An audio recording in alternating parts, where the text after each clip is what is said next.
प्रेमापेक्षा मोठा स्वाभिमान. सावलीत बसलेली अंजली नेहमी कॉफीच्या कपात तिचं प्रतिबिंब शोधायची.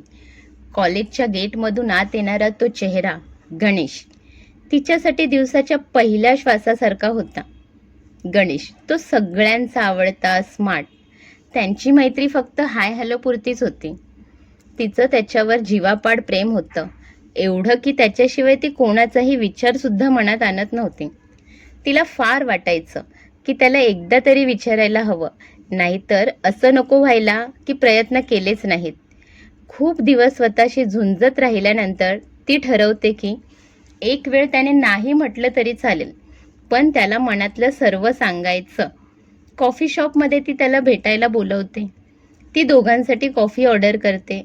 हात थरथरलेले, आवाज अडकलेला, तरीही ती मन धाडसी करून म्हणते, गणेश, मला माहीत आहे तू सगळ्यांचा आवडता आहेस, पण माझ्यासाठी तू माझं जग आहेस. मला तू आवडतोस, खूप आवडतोस. दिवस रात्र फक्त तुझाच विचार करते. माझं आयुष्य तुझ्याशिवाय मला अपूर्ण वाटतं. त्या क्षणी तिच्या डोळ्यात पाणी असतं, पण चेहऱ्यावर प्रामाणिकपणा झळकत होता. गणेश काही क्षण शांत राहिला, मग अचानक हसला, पण त्या हसण्यात उपहास होता. अंजली, खरंच तू आणि मी? अंजलीचं हृदय जोरात धडकतं. ती काही बोलण्याआधीच गणेश पुन्हा म्हणतो, बघ जरा स्वतःकडे बघ. कुठे तू तुझ्या त्या साध्या कपड्यांमध्ये, साधेपणात, आणि कुठे मी? माझ्यासोबत तू जुळशील असं तुला खरंच वाटतं? अंजलीच्या हातातला कॉफीचा कप हलकासा थरथरतो. त्याच्या शब्दांनी ती जणू भुई सपाट होते. कॉफीचा कप हातात घेऊन तो अजून एक टोमणा मारतो. लव्ह स्टोरीज तुझ्या या कॉफीच्या कपात बघायला शोभतात, रिअल लाईफमध्ये नाही. पण रिअल लाईफमध्ये मला स्टायलिश पार्टनर हवी आहे, आणि मला जशी पार्टनर हवी आहे तशी ऑलरेडी माझ्या आयुष्यात आहे ती. समजलं ना? अंजलीला एक क्षण जणू वाटलं जणू तिच्या पायाखालची जमीनच सरकली. तिचं मन तुटत होतं, पण ती स्वतःला सावरते. तिच्या डोळ्यांतले अश्रू ती गिळून टाकते. अंजली ठाम आवाजात त्याला म्हणते, प्रेम माझं खरं होतं गणेश, पण तुझ्यासारख्या माणसावर ते वाया घालवलं ही माझी चूक होती. तू फक्त नाही म्हटलं असतंस तरी चाललं असतं रे. तू नाही म्हणणार हे ठाऊक होतं मला, पण जर मनातलं सांगितलं नसतं तर आयुष्यभर ते दडपण राहिलं असतं. हसत हसत तुझा नकार स्वीकारणार होते, पण माझा आणि माझ्या साधेपणाचा तू एवढा अपमान करशील असं वाटलं नव्हतं. तू आज जे काही बोललास ते मी कधीच विसरू शकत नाही. आणि हो, सॉरी तुझा एवढा वेळ वाया घालवला त्यासाठी. एवढं बोलून अंजली तेथून निघून जाते. कॉलेज संपलं. गणेशने त्याच्या आवडत्या मुलीशी लग्न ठरवलं. त्याने मुद्दामहून अंजलीलाही फोनवर निमंत्रण दिलं. ती हसली आणि म्हणाली, हो येईन. आणि लग्नात ती आली होती. सुंदर साडी, डोळ्यांत चमक, ओठांवर खोटं हसू, पण मनात गोंधळ. तिने नवरीकडे पाहिले. खरंच ती दिसायला खूपच सुंदर होती. गणेश तर खूप आनंदी दिसत होता. त्यानंतर तिने एकटे राहण्याचा निर्णय घेतला. लग्नाचे प्रस्ताव आले, पण तिला कोणावरच मनापासून प्रेम झालं नाही. ती एकटी राहिली, स्वतःच्या कवितांमध्ये, पुस्तकांमध्ये आणि जुन्या आठवणीत.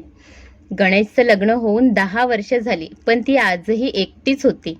पुण्यातील एका पुस्तक प्रदर्शनात ती फेरफटका मारत होती. एका स्टॉलसमोर एक लहान मुलगा गोंधळ करत होता आणि त्याच्या मागे गणेश. त्यांनी एकमेकांकडे पाहिलं. काही क्षणातच भूतकाळ उभा राहिला. अंजली, तू इथे? गणेश म्हणाला. अंजली म्हणाली, हो, जरा कामानिमित्त इकडे आले होते. गणेश म्हणाला, अरे तुझी ओळखच नाही करून दिली. हा माझा मुलगा आरव. आरव पळत अंजलीकडे गेला आणि म्हणाला, हाय, मी आरव. अंजलीने त्याला जवळ घेतलं. हाय आरव, तू तर खूप भारी आहेस आणि खूप गोड आहेस. गणेशने तिला कॉफीसाठी विचारलं. ते कॅफेमध्ये गेले. कॉफी घेतली गेली. जुन्या आठवणी निघाल्या. हसणं, थोडंसं खूप काही बोलणं. शेवटी अंजलीने विचारलं, आरवची आई कुठे आहे? गणेश गप्प झाला. गणेश म्हणाला, ती गेली. म्हणजे ती परदेशात एका कंपनीत जॉबसाठी गेली. सुरुवातीला थोडं संपर्कात होती, पण हळूहळू तिने सर्व काही सोडलं. तिला तिकडे परदेशात माझ्यापेक्षा कोणीतरी छान पार्टनर भेटला आहे. आता तिने घटस्फोटाची मागणी केली आहे. आरव वर्षाचा झाल्यावर ती आम्हाला दोघांना सोडून गेली.